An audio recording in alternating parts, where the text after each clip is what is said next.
मी भीमराज साळुंके. आज आपण आहोत कृषी कुंभ 2026 या ठिकाणी. तर आपण या ठिकाणी राही नॅचरल सीडचे श्री हेमंतजी पवार यांच्याशी आपण चर्चा करणार आहोत.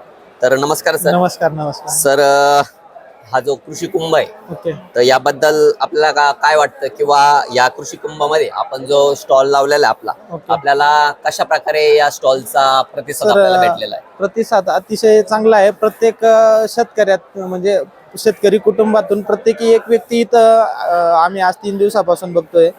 वेगवेगळ्या ग्रामीण भागातून जे शेतकरी आलेले आहेत ते प्रत्येक कुटुंबातून एक व्यक्ती इथपर्यंत आलेला आहे आणि तो योग्य मार्गदर्शन घेऊनच इथून जातो. पूर्ण वेळ देऊन आणि पूर्ण दिवस देऊन मॅनेजमेंट अतिशय सुंदर केलेलं आहे सर तुम्ही. सर, साधारण किती शेतकरी आपल्यापर्यंत पोहोचले, किंवा तरी आपण किती पर शेतकऱ्यापर्यंत डे पोहोचले? 6-7 हजार शेतकरी येत आहेत तिथं आणि वेळ देऊन पूर्ण माहिती घेऊन जात आहे शेतकरी. सर, आतापर्यंत किती शेतकरी झाले असतील?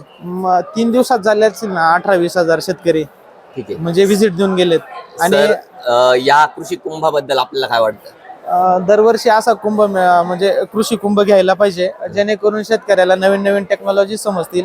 शेतकऱ्याला मार्केटमध्ये नवीन कुठलं ड्रिप इरिगेशन असेल, खते असतील, रासायनिक खते असतील, बियाणं असतील, याची माहिती शेतकऱ्याला वेळोवेळी भेटेल. आणि मी एक इथं आवर्जून सांगू इच्छितो की माननीय कलेक्टर सरांनी जो इव्हेंट घेतला तो अतिशय उत्कृष्ट असा त्यांच्या म्हणजे याच्यानुसार झालेला आहे.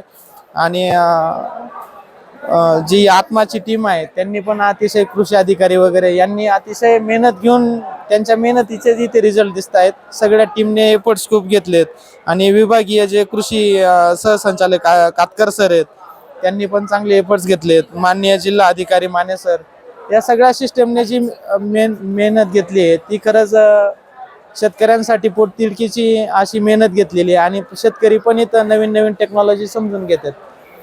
फक्त माझं शेतकऱ्याचा मुलगा या नात्याने मी एकच सांगू इच्छितो सर, तुम्ही इथपर्यंत शेतकऱ्याला जे म्हणजे त्यांना नवीन नवीन टेक्नॉलॉजी समजण्यासाठी जी माहिती त्यांना मिळावी यासाठी तुम्ही प्रयत्न केले. तसंच शेतकरीने पिकवलेला माल जर अशाच पद्धतीने विक्री व्यवस्थापनाची जर कुठेतरी व्यवस्था लावली तर निश्चितच भारत हा कृषी प्रधान देश व्हायला माझ्या हिशोबाने वेळ लागणार नाही. ठीक आहे, एवढंच बोलतो मी. धन्यवाद सर. खूप खूप छान थँक्यू सर, इव्हेंट आपले सादर केलाय तुम्ही. योगदान आपलं देत राहा. Thank you thank you thank you sir. Sir. Thank you.